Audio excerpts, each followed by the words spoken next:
Hello again. Here we are, page 4 of Unit 10, Section 2, Properties of Exponents and Logs.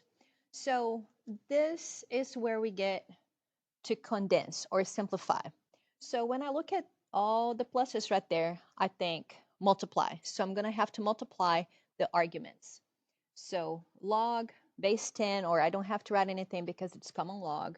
So I'll multiply the arguments. So 4 times 5 times 5. 4 times 5 is 20. 20 times 5 is 100. So log of 100. Then I know I can keep on going. I can simplify that because easily log base 10, there's an invisible 10 right there, equals what? So if I go ahead and rewrite this in exponential form, it's easy to see. So 10 to the power of what gives you 100? Well, I know that 10 squared is 100. Therefore, I can simplify this to 2, down to 2, because log of 100 equals 2 because of this thing right there. Okay, next one, we're going to go through a couple different steps. I have this right here in the front multiplying. So going backwards, that will go as an exponent right there on 9. So log base 6 of 9 to the power of 1/2. Remember that power of 1/2 is the same thing as square root. Plus, there's nothing I can do there, so just log base 6 of 12. Okay, when I see plus, I think multiply the arguments. So I'm going to take the square root of 9 right here. So log base 6, square root of 9 is 3. If you find that you need to write yourself a little side note here that 9 to the power of 1/2 is the same thing as square root of 9. And then that way you know where this 3 came from. So plus log base 6 of 12. All right, so we're going to multiply log base 6 of 3 times 12 is 36. Now we're going to simplify this the same way that we simplified there. Okay, so 6 to the power of what gives you 36? Well, 2. That was just a coincidence right there. So 6 to the power of what gives you 36? Okay, that's the question that needs to go through your mind. Next one, I have natural log. The properties for natural log works the same way as common log. So this 2 is going to go back to the exponent of 6. So natural log of 6 squared minus natural log of 4. This minus, I think, division. So natural log 6 squared is 36 divided by 4. Okay, natural log 36 divided by 4 is just 9. So you can stop right there because I can't simplify any further. Unless you put it in the calculator and then you get a decimal. But that's not the point. The point here is to condense or simplify. Okay, so I know that minus right there indicates division of arguments.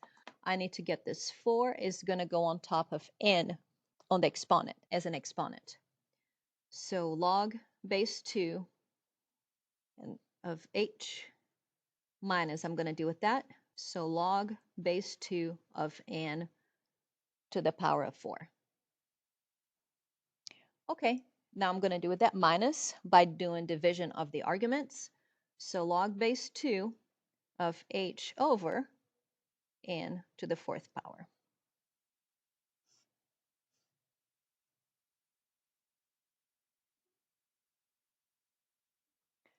Okay, this plus means I will multiply the arguments right there, and this minus means that's going to go in the denominator. So whatever the product between these two will be, then I will have to divide by this one. Okay, off we go. So log or common log or log base 10 of this 2 is going to go up as an exponent.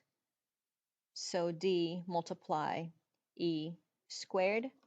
This is the division. So over, that will go back as the exponent f squared. All in one step. Boom.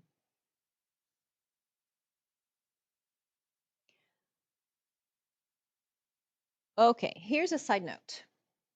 We need to think positive terms go in the numerator, negative terms go in the denominator, because I know this is going to be m divided by n and then multiplied by p to the fifth power. So this 5 will go right there on the exponent. Okay?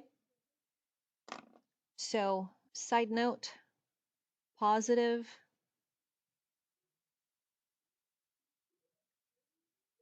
terms numerator, negative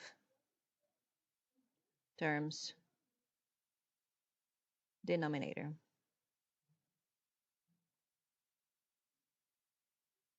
Okay. And I'm going to do this all in one step too. So this 5 is going to go over p only. Now, this 3 over 2 is going to go as the exponent over the whole thing of everybody. So when it's all said and done, this is going to go here on the very tip top. So off we go. Log base 5.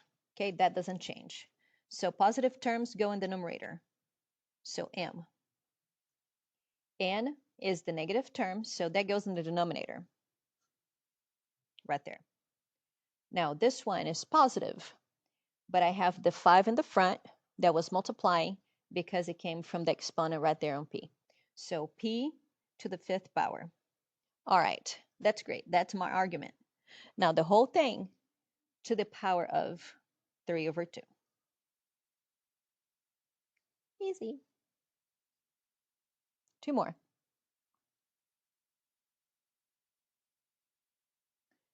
So all of these are positive, so we're multiplying everybody. I need to deal with this 3, that it's going to go as the exponent for r. So log of 4 thirds. Okay, so now multiply the argument pi, multiply the argument r cubed. So r cubed, because I dealt with that. There's no negative terms, so the end right there. So you can live like this, or if you would like, the other option would have been log of 4 thirds pi r cubed. Either way, they mean the same thing. If you want to think like this, where the positive terms are in the numerator, that's fine. Here, whole numbers are all in the numerator, but theoretically, they're the same thing. It's just a matter of preference. Okay, the last one, we have to do some legwork here, but it's nothing humongous. So I want to simplify this first before I actually start doing anything with this log base 3 of 81. I'm going to do it right here off to the side. So log base 3 of 81, I can simplify. So I know 3 to what exponent gives you 81? Well, I know 3 to the fourth power equals 81. Okay? So I'm going to substitute that log base 3 of 81. I'm going to substitute that with 4 because that's what simplifies that down to. So I have 4 plus, and here I have, there's nothing I can do to simplify this argument. I cannot change this argument. Log base 3 of x to the fourth minus 2x there. If you want, you can, let's say that you're simplifying this, it did not think about simplifying this log base 3 of 81 simplified down to 4. If you want, you can just blindly actually apply the product rule right there. So it would look like this. Log base 3 of the first argument, so 81, times the second argument, which is x to the fourth power minus 2x. This is not wrong, but it's like a little overwhelming. But if you cannot see that this simplifies down to that, that's fine, because you can always go there. Either answer is correct. Goodbye.